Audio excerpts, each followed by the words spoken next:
Hey growing people, welcome back to the garden. It is hot, let me tell you. It is about 85 degrees today. It is April 28th or maybe 27th. It's nearing the end of April and it is too early to be so hot. I think we skipped from the 60-degree weather straight to 80 degrees. So here we are. Anyhow, today is about squashes, and I'm going to show you. This is my soul surviving. Which one is this? I think this is the butternut squash. And I'm not sure if it's looking so great. It doesn't want to stand up on its own, really. And I don't know if that's like a stem issue. It might be. I don't know. This is one of the crops that I kept inside for too long. And then it stopped thriving. It was looking beautiful. It was actually a lot bigger than this, or at least as big as this, in its like third week of life. And now this is about... let's see, I sowed it in November.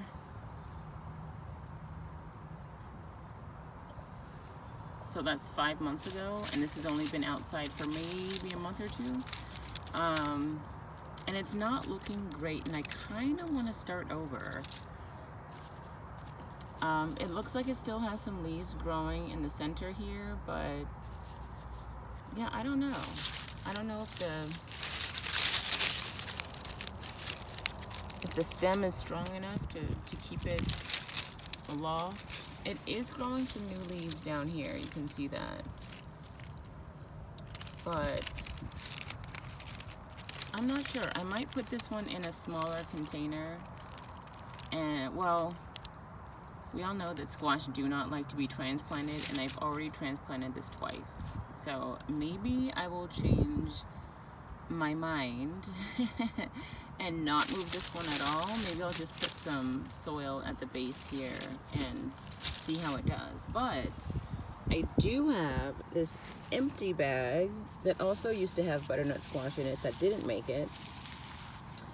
And since it is so warm, I can just start some seeds directly in the soil outside, because it is definitely not getting cold, I don't think, anytime soon. It's only gonna get worse. So I can refresh this soil, pre-moisten it, and add some more nutrients to it if it's necessary. And then I'll just plop some seeds directly into the soil. So that is the process for today. So let's get started.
Okay, growing people, so I moved into the shade because it is hot.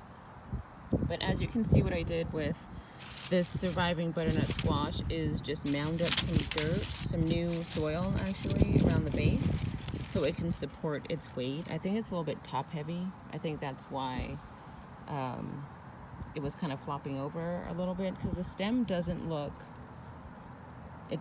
diseased or anything like that. It doesn't look like it's dying. It actually looks pretty healthy, even down at the base. So I put some soil on top of it, and I made sure not to cover up this node because a leaf looks like it wants to come out. So this should be doing fine. And I'm gonna put this leaf mulch that I've been using back around it to keep the moisture into the topsoil. So this one should be fine. And over here, I've got this soil all ready to go. It's nice and moist already since I added some water to it. And into this bag is going to go my cushaw squash seeds, and I only have 3 seeds left, so I'm going to use all 3 of these in this 5-gallon grow bag.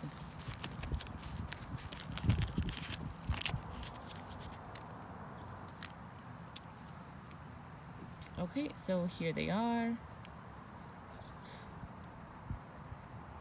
And they're ready to go into the soil. Okay, so I'm going to put the pointy side down. You can see that the seed has 2 sides, and there's a more rounded side, and then there's a pointy side. I'm going to put the pointy side down into the soil. And I'm going to space these out as evenly as I can. The hole doesn't need to be too deep.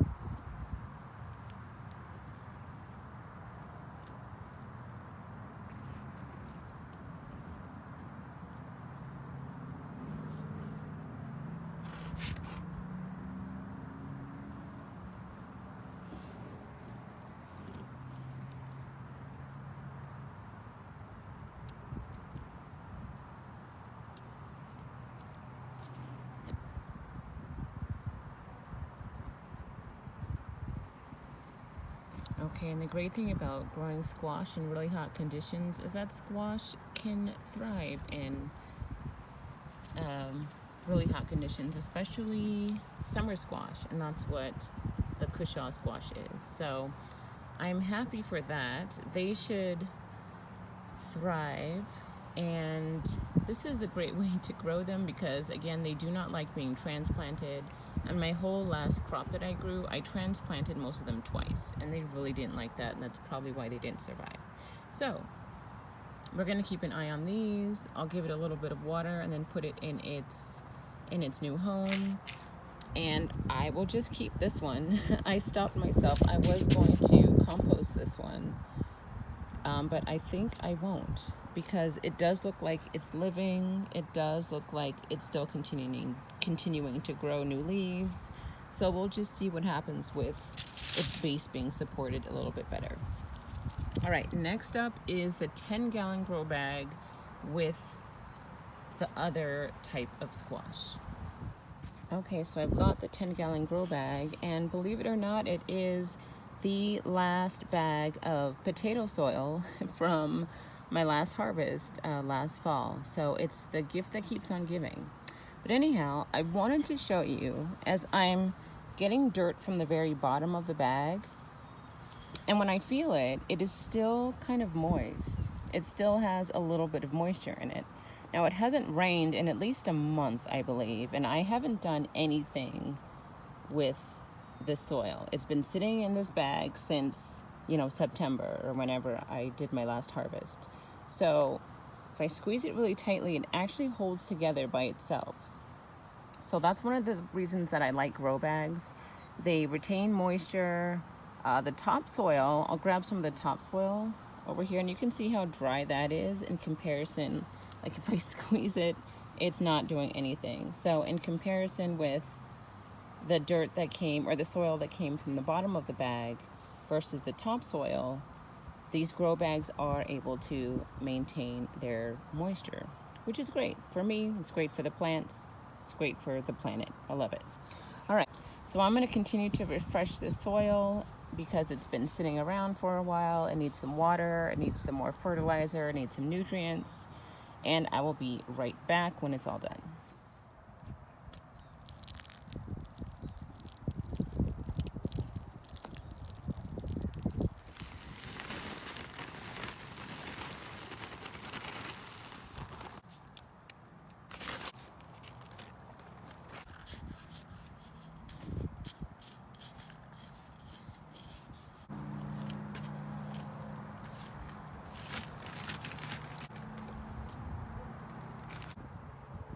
Okay, I've got the soil all ready to go. It's looking wonderful.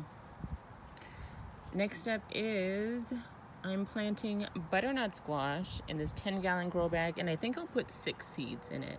I might not keep all 6. Some of them might not come up, and that's why I'm gonna plant more than I think will survive.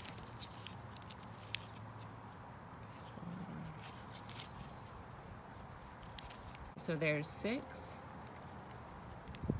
And I'm gonna point the pointy end down and bury the seeds.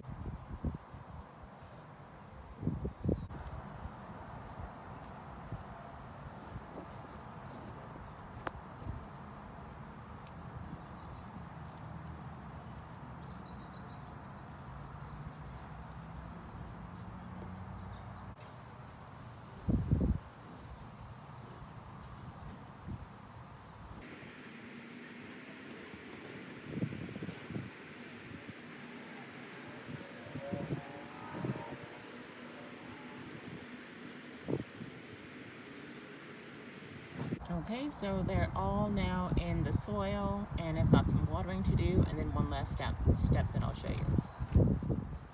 Okay, here they are in their new home, in the hot sun, which they're supposed to love. So I'm just gonna give this some water.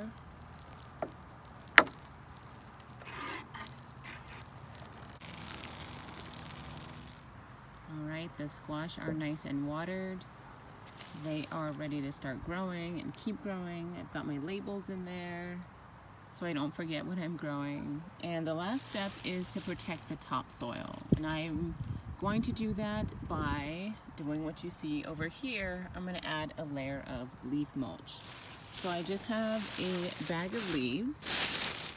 I decided that I'm just gonna keep some leaves on hand because of all the things that I'm growing, and I'm going to need to use this to protect the topsoil, especially because it's so hot and so dry. So that's what I'm gonna do with it.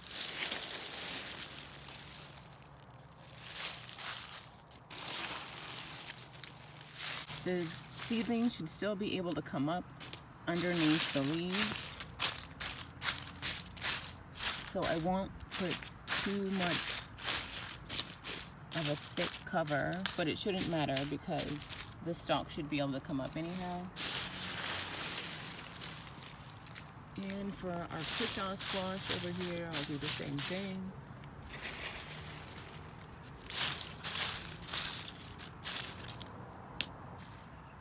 And that is all we need. That is the whole process of planting squash for this summer. Okay, that's all for this video. Thanks for watching. If you want to join this growing journey, start by growing this channel and hit that subscribe button. We'll see you in the next video, and until then, grow something good.